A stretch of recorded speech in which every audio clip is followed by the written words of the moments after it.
हैं भक्ति करना बूढ़ों का काम है, लेकिन ईमानदारी से बताइए क्या बुढ़ापे में भक्ति होती है? आंखों से दिखे नहीं, बाड़ी से गा नहीं सकते, कानों से ठीक से सुनाई ना दे, सबरे दांत गिर जाए, कहें राम तो निकले आम, कुछ काम चलने वाला है नहीं। अगर सबरे दांत गिर जाते हैं तो राम नहीं बोल सकते, क्योंकि रा जो है वो दांत से ही निकलता है। जिनके मुंह में दांत ना हो राम बोल के देखिए, राम नहीं निकलेगा लेकिन आम जरूर निकल आएगा। तो आम कहेंगे तो फिर राम कहां से मिलेंगे? इसलिए भक्ति करना बुढ़ापे का विषय नहीं है, भक्ति करना तो युवावस्था का विषय है, भक्ति करना तो बचपन का विषय है। इसलिए अपने बच्चों को, अपने परिवार को बचपन से ही भगवान की भक्ति में लगाइए। धन्य है ध्रुव की माँ जिन्होंने 5 वर्ष में ही ध्रुव को, नारायण को पाने के लिए जंगलों की ओर भेज दिया। श्री ध्रुव जी महाराज भगवान को पाने के लिए जंगलों की ओर बढ़ते हैं। और बढ़े क्यों? क्योंकि इनकी एक सौत माता है सुरुचि। राजा उत्तानपाद ने 2 विवाह किए। सुनीति मैया से विवाह किया, गर्भ में ध्रुव जी पल रहे हैं। और धन्य है माँ सुनीति, कितनी सेवा करती है। कोई द्वार पे आ जाए तो कभी खाली हाथ नहीं भेजती है। जिन्हें नहीं जानती वो भी साधु संत महात्मा आ गए तो अपने हाथों से सेवा करती हैं, अपने हाथों से भोजन बनाती हैं, उनकी थालियों को धुलती हैं, उनके चरण को सेवा करके चरणामृत का पान करती हैं। कोई याचक मांगने के लिए आ जाए, मैया कभी खाली हाथ नहीं भेजती, जो बनता है वो उसे देती हैं। लेकिन सुरुचि जी जब से आई हैं, वो सुनीति जी को नहीं चाहती कि वो महलों में रहें। सुनीति का मन है कि सुरुचि महलों को छोड़ के निकल जाए, लेकिन सुनीति मैया डटी हैं, सुनीति मैया अड़ी हैं, भगवत सेवा में करते हुए आनंद ले रही है। सुखदेव जी महाराज कहते हैं कि परीक्षित, एक दिन सुरुचि ने राजा उत्तानपाद से कहा कि महाराज या तो मैं महलों में रहूंगी या तो ये रहेंगे, हम दोनों में से केवल एक ही रहेंगे। अब आप चाहें तो मुझे रख लें, अगर ये रहेंगे तो हम छोड़ के चले जाएंगे, हम नहीं रहेंगे। राजा उत्तानपाद ने सुरुचि को वचन दिया था कि कोई भी रानी होगी लेकिन रानी का पद तुमको ही मिलेगा, और जो तुम्हारा बच्चा होगा मेरे बाद वो ही राजा बनेगा। सुनीति रानी को बोल बोल कर कह कहकर महलों से बाहर करवा दिया। और जब देवी महलों से बाहर हो गई, एक झोपड़ी मिली, उसी में रहने लगी। उस झोपड़ी में रहकर भी माँ को कोई तकलीफ नहीं है, माँ गर्भ से है, संत आते हैं उनकी सेवा करती हैं, अपने हाथों से भोजन बना के उन्हें खिलाती हैं। और जब भोजन करा देती हैं, जब वो संत विश्राम करते हैं, गुरुजी जब आराम करते हैं ना, मैया उनके पांव दबाती है, तो वो उन्हें भगवान की कथा को सुनाते हैं। गर्भ में भगवान के भक्त ध्रुव जी पल रहे हैं, और गर्भ में पलते हुए वो भगवान की कथा को सुन के बड़े हो रहे हैं।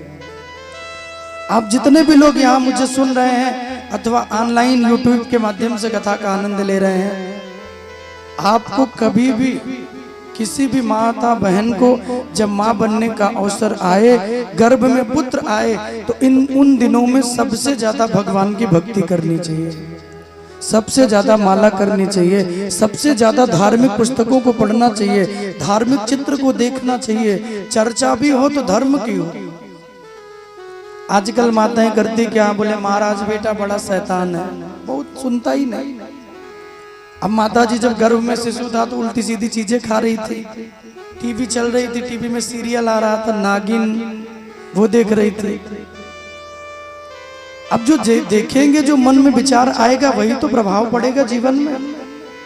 अच्छा देखिए तुरंत विचार अच्छा बनेगा, बुरा देख लीजिए तुरंत विचार बदल जाएगा। 2 जगह से दोष होता है, एक नेत्रों से और एक श्रवणों से। कान और नेत्र यानी सुनना और देखना, जिस व्यक्ति का ये दो पवित्र हो गया, वो सुनने लगे पवित्र और देखने लगे भगवान को, उनका मन कभी बुरा नहीं हो सकता, कभी अपवित्र हो ही नहीं सकता। लेकिन जो दिन रात लगे हैं मोबाइल में, जो दिन रात लगे हैं टीवी में सीरियल, ये वो मारपीट देखने के लिए देखे जा रहे हैं। जो चित्रण मन में बसाओगे वही चरित्र में आपके आएगा। भागवत कहती है जब माँ बनने का अवसर आए तो उन दिनों में माल में ध्यान कम, रुपया पैसा में कम और माला में अधिक ध्यान देना चाहिए, क्योंकि बेटा ही हमारा धन होता है। आप करोड़ों की संपत्ति बना लीजिए, आपका बेटा कुपुत्र हो गया, साल भर नहीं लगेगा, धन खर्च हो जाएगा, पता भी नहीं चलेगा, कर्जा एक्स्ट्रा हो जाएगा। और धन कम देके जाए, लाख 2 लाख ही 10-20 हजार ही व्यवस्था हो तो कोई गम नहीं। माँ अच्छे संस्कार दे जाए, अच्छा धर्म दे जाए, अच्छा रास्ता दिखा जाए, बच्चा करोड़ों की संपत्ति कमा लेगा, आपकी भी सेवा करेगा, अपना भी मान सम्मान बचा लेगा। राधे राधे बोलना पड़ेगा, जोर से बोलना पड़ेगा और जोर से बोलना पड़ेगा। इसलिए जीवन में बेटे को हमेशा अच्छे संस्कार दीजिए। कहीं कथा हो रही है तो लेके जाना चाहिए, कहीं कथा हो रही हो तो पूरे परिवार को लेके जाना चाहिए। लोग गलत जगह जाते हैं तो पूरे परिवार को लेके जाते हैं, कथा में जाएंगे तो अकेले आएंगे, बोले हम आ गए महाराज, समझो सब आ गए, हम ही को देख लो, हम सुन लेंगे, सब सुन लेंगे। अकेले मत आइए, पूरे परिवार को लाइए। देखिए हमारा काम है, हम अच्छी चीजें आपको बताएंगे, किसी को बुरा लगे तो क्षमा चाहते हैं, हम अच्छी चीजें आपको बताएंगे जिससे आपका परिवार, आपका जीवन सुंदर बने। 7 ही दिन तो लोग कहते बच्चा बिगड़ गया, महाराज सुनता नहीं, 30 साल का हो गया कुछ करता नहीं, गलत संग लग गई, पीता है, खाता है, उल्टे सीधे काम करता है, तो सुधार कैसे होगा? जब बच्चा छोटा था तो माँ बाप ने संस्कार दिए ही नहीं, अच्छी बातें बताई नहीं, एक्स्ट्रा प्यार दुलार डालते रहे, कभी ये नहीं पूछा कहाँ जा रहे हो, क्या पढ़ रहे हो। बच्चा अकेले कमरों में बंद है, मोबाइल दे दिया, अब वो क्या कर रहा है कौन पता। 3 काल थे तो जीना बहुत आसान था, भूतकाल, भविष्य काल और वर्तमान काल। जब से मिस काल आ गया, ये 4था काल, तब से जीना ही मुश्किल हो गया। मिस काल ना सबकी नींद उड़ा देता है, सो रहे हो मिस कॉल आ जाए, भोजन कर रहे हो मिस कॉल आ जाए। अच्छा मिस कॉल मारने वाले इतना होशियार होते हैं ना, इतनी छोटी घंटी बजाते हैं तुम उठा भी नहीं सकते उसको। जो मिस कॉल मारने का मनी बना के मिस कॉल मारता है, इतनी छोटी घंटी बजा उठा भी ले तुरंत काट देंगे। वो 1-1 सेकंड दिखा, अरे राम राम 2 सेकंड चल जाए, 2 पैसा कट गया। वो इतना सोचते हैं, बताओ कहीं जाके हजारों उड़ा देंगे, खा पी लेंगे, लेकिन कहीं 2 पैसा कट गया तो वहां भी चिंता करेंगे। अच्छी चीजों का अच्छा उपयोग करिए जब मौका मिले। मैंने कई बार कहा, शरीर के द्वारा सारे संबंधों को निभाते रहिए, लेकिन कभी गोविंद की कथा सुनने का मौका मिल जाए तो वहां छोड़ना नहीं चाहिए, सबको जाके सुनना चाहिए। राधे राधे बोलना पड़ेगा। मौका मिलेगा तो हम अवश्य सुनेंगे गोविंद नाम को, गोविंद भक्ति को। आप लोग जितने भी माताएं भैया लोग आते हैं ना, मैं तो सोचता हूँ आप सब लोग बड़े भागी हैं। उन्नाव की धरती वैसे ही बड़ी पवित्र धरती है, और आपका ये टोला तो वैसे भी हजारों में है, हजारी टोला, नाम ही बड़ा अच्छा है ना। तो अब तो हजारों लाखों में हो, आप अपनी गिनती छोटों में मत किया कीजिए। आज एक माता जी आई, उन्होंने हमको कुछ दिया, प्रणाम किया, बोले महाराज हम छोटे लोग हैं। हम क्या हजारों लाखों टोला में आप लोग रहती हो, कहाँ छोटे हो? छोटा व्यक्ति धन से नहीं होता, छोटा व्यक्ति मन से होता है। जिसका मन, जिसका हृदय बड़ा है भगवान के लिए, वो धनवान है।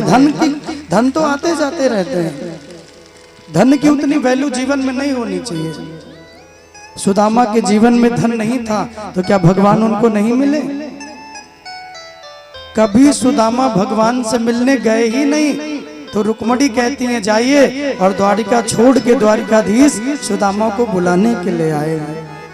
चलो मेरे धाम चलो भैया, तुम भले ना दर्शन करना चाहो लेकिन हम स्वयं तुम्हारे दर्शन करना चाहते हैं। इतनी भक्ति सुदामा के जीवन में है भगवान की। अन्न नहीं मिलता तो भूखे रह जाते हैं, जल नहीं मिलता तो प्यासे रह जाते हैं। कभी भगवान से ये शिकायत नहीं की कि आपने हमें कुछ दिया कि नहीं। कभी ये नहीं कहा गोविंद आपने क्यों नहीं दिया हमें। हमारे जीवन में तो थोड़ा सा भी कष्ट हो जाए तो हमें चिंता हो जाती है। हम सोचते हैं भगवान एक माला की, आज भगवान ने ये संकट दे दिया।